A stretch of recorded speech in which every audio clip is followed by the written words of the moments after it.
Bismillahirrahmanirrahim. Assalamualaikum warahmatullahi wabarakatuh, teman-teman semua. Kali ini kita akan berganti topik, tema kaitannya dengan demokrasi digital. Big data sebagai pendorong demokrasi digital.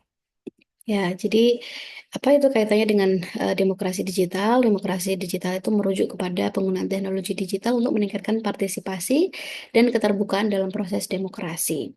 Teknologi seperti e-voting dan platform seperti partisipasi publik dapat memperluas dan mempermudah akses masyarakat dalam demokrasi. Sehingga penggunaan sosial media misalnya itu juga akan berdampak kepada demokrasi digital. Manfaatnya apa? Kaitannya dengan big data ya. Karena big data itu kita tidak bisa stop datanya yang luar biasa secara volume, secara jenis dan lain sebagainya itu macam-macam. Nah, kemudian eh, transparansi pemerintah itu untuk apa? Akses informasi publik.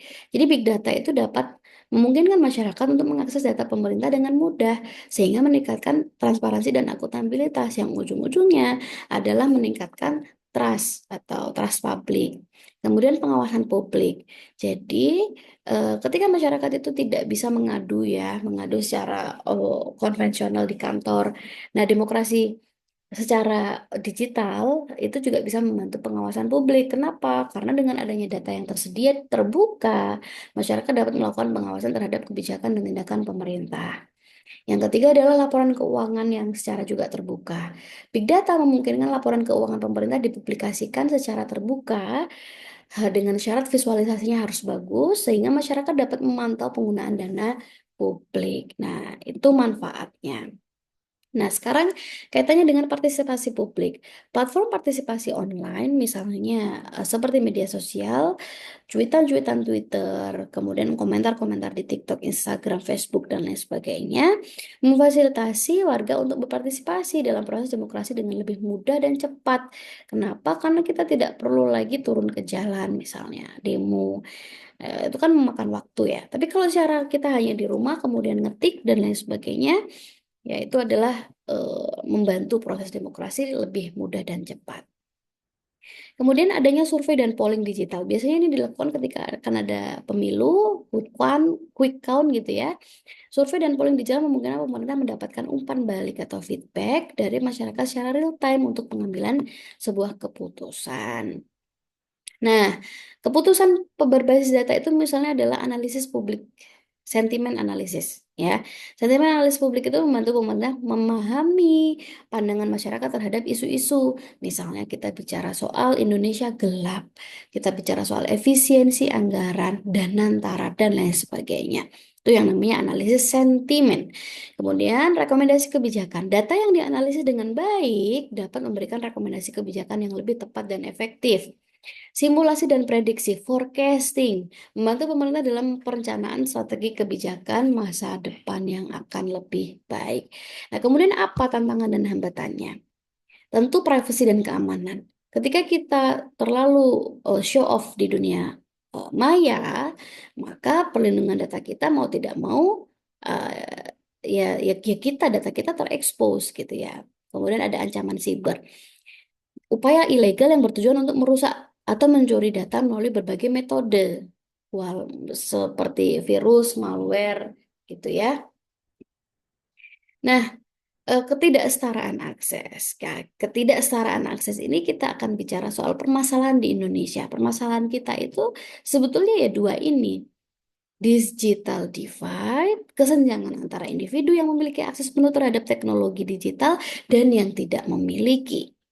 Contohnya, orang-orang yang tinggal di pedalaman, orang-orang miskin, dan lain sebagainya. Ya, jadi ini persoalan yang dari tahun ke tahun menjadi persoalan gitu. Kemudian literasi teknologi. Eh, Kaitannya dengan digital ya, demokrasi digital, big data, itu kita bicara soal literasi teknologi. Yang mana itu adalah kemampuan seseorang untuk memahami, menggunakan, dan membuat konten digital dengan efektif dan efisien.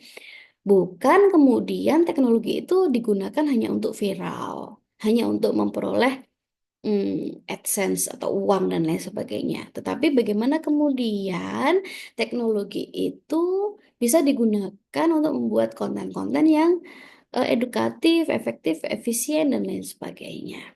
Ya, jadi dua permasalahan itu yang sering muncul di negara kita. Nah, permasalahan lain adalah ketergantungan kepada teknologi, keandalan infrastruktur. Kita dimudahkan dengan smartphone, kita dimudahkan dengan adanya akses internet yang cukup baik gitu ya. Sehingga itu memberi ya mau tidak mau kita bergantung kepada teknologi. Resiko manipulasi data. Nah, ini sering terjadi memalsukan data ya untuk tujuannya untuk yang merugikan. Kemudian kebijakan teknologi informasi. Aturan pedoman yang dibuat untuk mengatur penggunaan teknologi informasi secara aman dan efektif di lingkungan tertentu. Ada kebijakannya, kemudian keandalan infrastruktur. Itu mudah sekali kita bergantung dengan teknologi. Nah, implementasinya seperti apa? Misal, kalau kita bicara open government ya, pemerintahan terbuka. Portal pemerintahan yang menyediakan akses mudah bagi warga masyarakat mendapatkan informasi publik dan data pemerintahan secara transparan. Nah, ini banyak apa di daerah-daerah yang sudah menerapkan ini, Bandung, Jakarta ya, Open Government Yogyakarta. Layanan publik digital. Nah, layanan publik digital ini mengurangi ya, mengurangi layanan administrasi secara offline, mengurangi biaya dan birokrasi yang berbelit-belit. Ini juga sudah banyak eh, apa namanya contohnya, tetapi kekurangannya adalah aplikasi yang dibuat pemerintah itu seringkali tidak efektif, efisien dan terintegrasi. Nah, kaitannya dengan partisipasi warga di era digital. Dua ini, e-voting.